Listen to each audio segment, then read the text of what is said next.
Ever finish one of those online surveys and kind of wonder, did they even get enough people to make this thing legit? Or maybe you've seen those studies, the ones with huge E numbers, and thought, well, that's got to be right, right? It's a natural assumption. Totally. But as usual, things aren't always so simple in the research world. Turns out, the whole sample size thing, it's way more interesting and twisty than you might think. It really is. We tend to think big numbers equal accuracy, but there's a lot more to it. Which is exactly why we're diving into it today. We're tackling Chapter 5 of Research Methodology. This book is basically a backstage pass to how research really gets done. It's a fascinating look at the process. Seriously. So get ready to be the most informed person at your next conference Q&A because we're about to break down some, shall we say, unwritten rules of research. Right, and by rules, we're talking about those common practices, not official guidelines. And some, let me tell you, have sparked some serious debate in the field. Oh, juicy. Okay, so what kind of unwritten rules are we talking about here? Give me an example. Well, one of them involves this thing called, and it sounds a little jargony, Cohen's values, to figure out something called effect size. Okay, hold up. Effect size. I feel like researchers made that up to sound super smart. Can you break that down for us normal folks? Of course. It's actually simpler than it sounds. Think about, let's say, a study on a new training program for employees. Okay, got it. Effect size basically tells you how big of a difference that program actually makes. Is it like a tiny improvement, barely noticeable? Or are we talking a total transformation night and day? Got it. So, like, does this training program make employees like 1% better at their jobs or like 50% better? Exactly.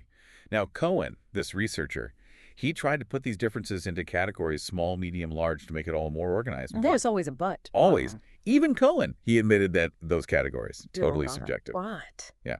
He even changed them over time during his career. Plus, here's the thing. What counts as a small effect in one area could be huge GE in another. Oh, I see. So, like, a small effect on, I don't know, paperclip bending skills doesn't matter as much as a small effect on, say, heart surgery success rates. Exactly. A small difference in something like, say, performance reviews at a company. Yeah. That could mean way fewer women ending up in leadership positions. Suddenly, that small effect has some big implications. That is a really good point.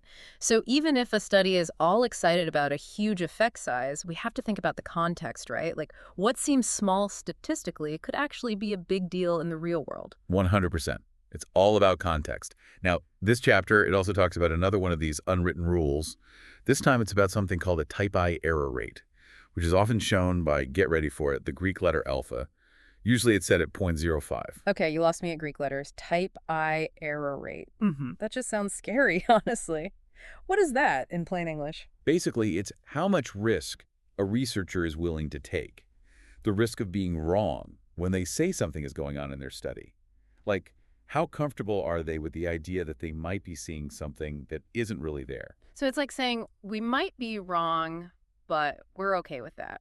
Pretty much. Yeah. That 0.05, what that means is there's a 5% chance they found a fluke, what we call a false positive. So that little 0.05, it's kind of a big deal then. It can be. There are times when researchers adjust that alpha, that error rate, accepting a higher chance of being wrong, especially if their sample size is small. But that 0.05, even 0.10, it's kind of arbitrary, you know.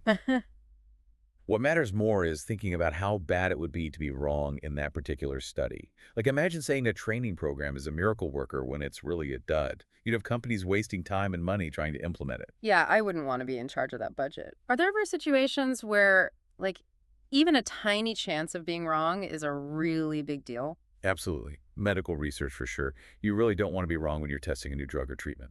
Yeah, that makes sense. Okay, let's shift gears a bit. We've talked about potentially life-altering research, but what about something we see every single day, online surveys?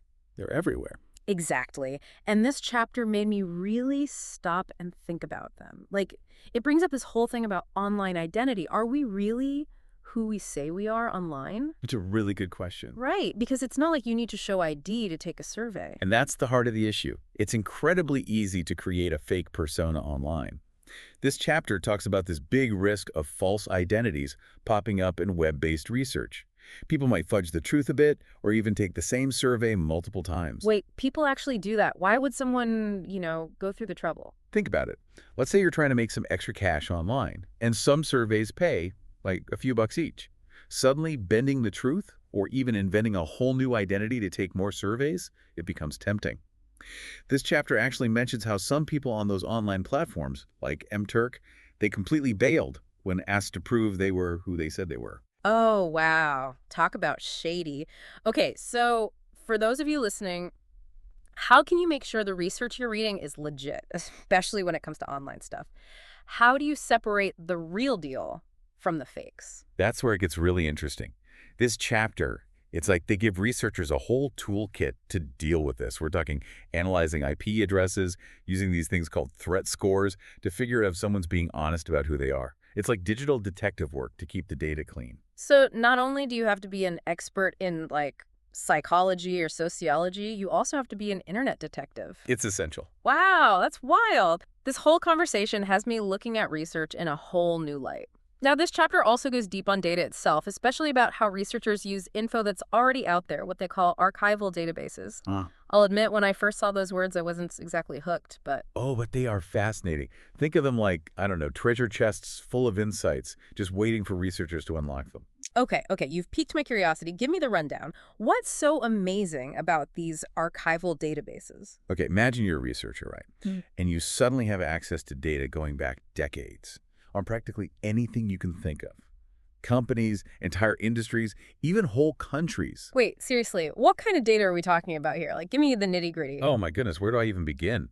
You can find information on like what kind of training programs companies use, their compensation packages, diversity initiatives, even those, how to put this, ethical controversies they might have had. Now that is what I call a gold mine. It's like getting a peek behind the curtain, seeing how organizations have actually operated over time, good, bad, and everything in between. Exactly. And because a lot of this data, it was collected in a standardized way, like using consistent methods, it brings a level of objectivity to research that's really valuable. So it's not just relying on someone's like hazy memory of a meeting that happened 20 years ago. It's hard data points, right? Precisely. Which brings us to another biggie this chapter dives into: response rates. When you finish a survey and it says something like, we had a 30% response rate. Ever wondered if that's actually any good? Oh, all the time. I always think, like, is that enough to even matter? Right. And this chapter, it really gets into the weeds on response rates because, surprisingly, a huge response rate doesn't automatically mean you've got a good sample. Okay, now you have to explain that one. So what's the deal with response rates then? What do we need to keep in mind? Well, the chapter talks about this difference between a functional response rate versus a dysfunctional one. All right, break that down for me. What separates the functional from the dysfunctional? So a functional response rate basically means you've got a group of people who responded, your sample, and they actually reflect the larger group you're trying to learn about, the population. So it's not just how many people responded, it's also about WHO those people were. You got it. And how those people were recruited. Like, how did they end up in this study in the first place? That plays a huge role, too. The chapter actually points out how some high response rates, they can be misleading, even downright dysfunctional. Whoa, really? Okay, I need an example. When would a high response rate actually be a bad thing? All right, picture this. A company, they're doing one of those employee satisfaction surveys, but they make it mandatory for everyone to do it. Okay, yeah, I've been there. You'd probably get like a 99% response rate. But would those answers really show how people truly feel? Especially if they're worried about their jobs. Yeah, probably not. They're going to say what they think the boss wants to hear. Exactly. Yeah. Or imagine a study where they're paying participants a crazy amount of money to do a survey. Yeah. People might rush through it or even lie on those screening questions just to get that payout. So even with a high response rate, if it's because of pressure or crazy incentives, that could actually mess up the findings. 100%. But then, on the other hand, you could have a study with a lower response rate. But if those people who did participate were chosen randomly, totally by chance, and the researchers were super careful about making sure the data was good, those findings, even with fewer people, they might be a lot more trustworthy. So again, it's not about chasing some magic number. It's about context, context, context. I'm so glad you brought that up, because that is one of the biggest takeaways from this chapter. Whenever you see research that uses surveys, don't just get laser focused on the results themselves. Look at the response rate, of course, but also ask yourself, what did the researchers actually do to understand W, why people participated, or W, why they didn't. Like, did they feel pressured? Were they promised something that might have made them answer differently? Exactly. In fact, this chapter gives this whole framework for evaluating how valid a response rate actually is. It's like a checklist of things to think about the relationship between the researchers and the participants, whether the people in the study actually have the right experience or knowledge to be answering those questions, even the cultural context of the whole thing, Yeah. all of that matters. Wow, so like we said before, we've really got to be research detectives. 100%. It's not enough to just read the results. We've got to understand how they got those results in the first place. It's about understanding where that knowledge came from. Absolutely. Speaking of knowledge, we've covered a lot of ground. We talked about how sample size isn't everything, those kind of like behind the scenes rules that researchers often follow, the whole wild world of fake identities online, how to actually make sense of those response rates and those treasure chests of data, those archival databases. Anything else in this chapter we should be aware of? Any other twists and turns in chapter 5? You know, there's one more thing in this chapter, but we haven't really talked about it yet. It's about making sure, like, we're seeing the whole picture of the research world, not just the stuff that everyone wants to shout about. Ooh, okay, I like where this is going. Lay it on me. What's the missing piece here? So they call it the file drawer problem. And honestly, it's not the most uplifting topic, but it's super important to understand. Okay, now you have to explain what's hiding in this research file drawer. Imagine this. A researcher does a whole study, right? Puts in the time, the effort, but then they don't get those, super exciting, statistically significant results. The kind that get published make a splash. Yeah, because journals are all about those big, flashy findings. Exactly. And so it can be really tempting for a researcher to just kind of tuck that study away in a drawer, out of sight, out of mind, especially when there's pressure to publish to get those exciting results. Because nobody wants to read about the study where nothing much happened, right? Yeah, right. And that's exactly the problem. If all those studies with null findings, or even findings that go against what everyone thinks is true, if those don't see the light of day... We're missing a big chunk of the story. Exactly. It's like only reading the positive reviews for a product and ignoring all the negative ones. Okay, yeah, that makes sense. So how do we fix this file drawer effect? Are researchers supposed to just publish everything, even the studies that are, like, super boring? It's definitely not that simple. Yeah. But there are things happening to try to fight this bias. Some journals, they're actually encouraging researchers to publish those null findings, the ones that didn't show anything dramatic. And there's this growing movement towards something called pre-registering studies. Pre-registering. I'm not familiar with that one. What does that even mean? So basically, it means that researchers, before they even start collecting data, they lay out their hypotheses, their methods, for the whole world to see. That way, even if their results aren't statistically significant, the study itself, it's more likely to actually get published, to be included in those big meta-analyses down the line. It's about showing your work, no matter what the outcome is. So it's like they're making a promise to share their findings no matter what. It keeps things transparent. Exactly. And for everyone listening, the big takeaway here is this.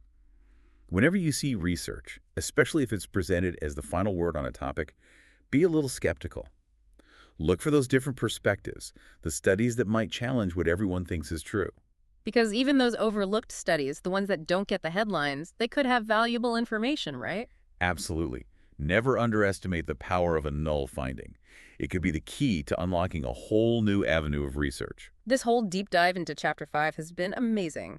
We talked about how a big sample size isn't everything, how online research has its own set of challenges, and how even those archival databases, they might sound kind of boring at first, but they can be absolute gold mines of information. And maybe most importantly, we've learned that context is everything. Don't just skim the surface of a research study. Dig deeper. Ask those tough questions. And don't be afraid to think for yourself. Yes, don't just take things at face value. Question those sample sizes, look closely at those response rates, and remember that file drawer problem. Don't be fooled into thinking you're getting the whole story when there might be more going on behind the scenes. Well said. There's always more to uncover, and that's what makes research so fascinating. It's been a pleasure digging into all of this with you. I feel like I can spot a questionable study a mile away now. And to everyone listening, thank you for joining us. Now go forth and be amazing, critically thinking consumers.